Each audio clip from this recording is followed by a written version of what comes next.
भाषा पर दुनिया की सबसे प्रसिद्ध रिपोर्ट एथनलॉग के मुताबिक 2024 में हिंदी दुनिया की तीसरी सबसे ज्यादा बोले जाने वाली भाषा है।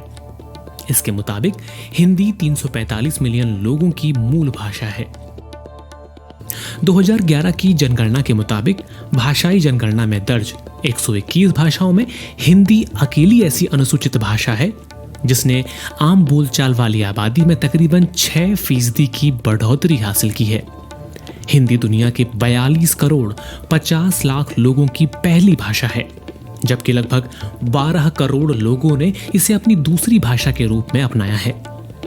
इसके बावजूद क्या वजह है कि आज हिंदी बोलने में कई लोगों को शर्म आती है, और इसके विपरीत क्यों कुछ लोग शुद्ध हिंदी या कहें हिंदी के तत्समी रूप को सुनना, बोलना और लिखना पसंद करते हैं। आइए सबसे पहले जानते हैं हिंदी की दुनिया के बारे में।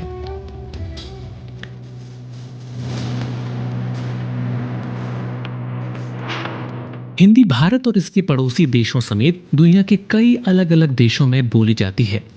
हिंदी का संबंध संस्कृत शब्द सिंधु से जोड़कर देखा जाता है। सिंधु यानी सिंधु नदी, और उसी आधार पर इसके आसपास की भूमि को सिंधु कहा जाने लगा। ऐसा माना जाता है कि सिंधु शब्द ईरानी में जाकर हिंदू, फिर हिंदी और फिर हिंद हो गया। जब बाद के वर्षों में ईरानियों का भारतीय भूभाग से परिचय हो गया तो हिंद में ईरानी का इक प्रत्यय लगने से हिंद धन इक यानी हिंदीक बना, जिसका मतलब है हिंदी का। यूनानी शब्द इंडिका या लैटिन इंडिया या अंग्रेजी शब्द इंडिया जैसे शब्द हिंदी के ही दूसरे शब्द हैं। हिंदी भाषा के लिए इस शब्द का सबसे पुराना इस्तेमाल 1424 में छपे शरफुद्दीन यज़दी के जफरनामा में मिलता है। हिंदी के जाने माने प्रोफेसर महावीर सरन जैन ने अपने हिंदी एवं उर्दू का अद्वैत शीर्षक आलेख में हिंदी के पैदा होने का विचार करते हुए कहा है कि ईरान की प्राचीन भाषा अवस्था में स ध्वनि नहीं बोली जाती थी, बल्कि स को ह की तरह बोला जाता था।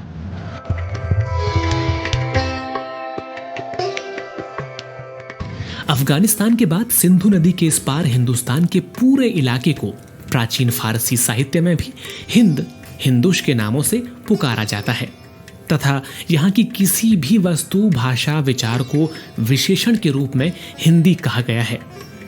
ऐसी भी मान्यताएं हैं कि अरबी एवं फारसी साहित्य में भारत में बोली जाने वाली भाषाओं के लिए जुबान-ए-हिंदी पद का प्रयोग हुआ है।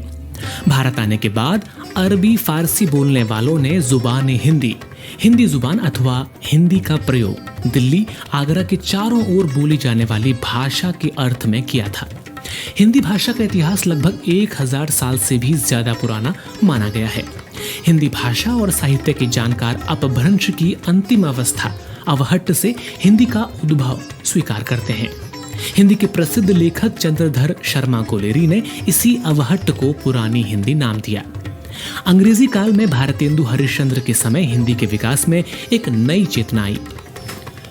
भारतीय स्वतंत्रता आंदोलन के समय महात्मा गांधी सहित अनेक नेताओं ने भारतीय एकता के लिए हिंदी के विकास का समर्थन किया। काशी नागरी प्रचारणी सभा और हिंदी साहित्य सम्मेलन प्रयाग के प्रयासों से हिंदी को एक नई ऊंचाई मिली, और भारत की स्वतंत्रता के बाद संविधान निर्माताओं ने हिंदी को भारत की राजभाषा स्वीकार किया।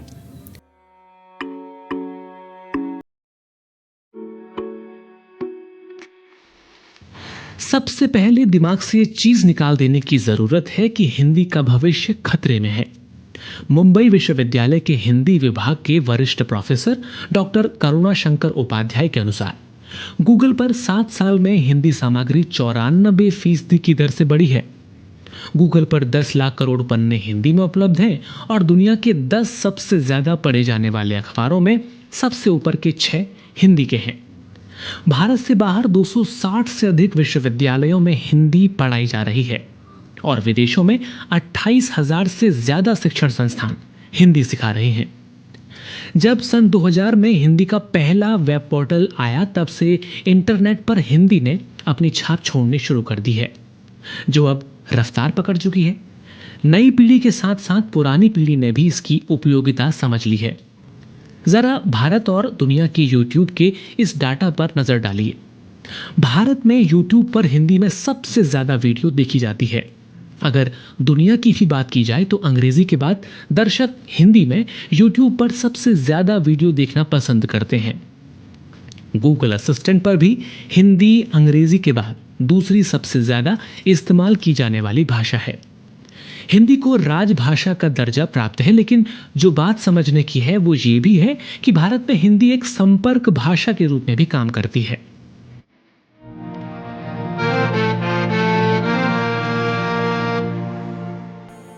अब बात करते हैं हिंदी की उन दिक्कतों के बारे में जिनकी वजह से हिंदी को अक्सर जूझना पड़ता है। हिंदी की एक समस्या जो आज समझ आती है वो है अनुवाद की। दुर्भाग्य से हिंदी को आज अनुवाद की भाषा के रूप में काम में लाया जाता है, न कि प्रयोग की भाषा के रूप में। हमारी औपचारिक हिंदी अनुवाद से विकसित की गई, ना कि मौलिकता से, और कई मायनों में यह अनुवाद मनोरंजन और औपचारिकता की भाषा बन गया। एक स्वतंत्र जांच में यह पाया गया कि 15 सालों के प्रयासों के बाद भी हिंदी 15% भारतीयों की कार्यभाषा बन सकी। आज भी अंग्रेजी इस देश की 85% प्रतिभा, उद्यमिता के उच्चतम विकास के आगे पत्थर की दीवार की तरह खड़ी है। हालांकि हालिया समय में हिंदी का विस्तार रोजगार में बड़ी तेजी के साथ बढ़ रहा है, लेकिन अभी इसमें और भी अधिक बढ़ोतरी की जरूरत है। आज हिंदी को अपनाना बाजार की मजबूरी हो गया है, लेकिन हिंदी को सही जगह तभी मिल पाएगी जब उसे समाज में अंग्रेजी से ज्यादा नहीं तो कम से कम बराबरी का दर्जा तो मिले ही। हिंदी केवल हमारी भाषा नहीं बल्कि भारत की आत्मा भी है। महात्मा गांधी ने इस प्रसिद्ध वाक्य राष्ट्रभाषा के बिना राष्ट्र गूंगा है से हमें हिंदी के महत्व को समझाया है। Atul Shah, DD news.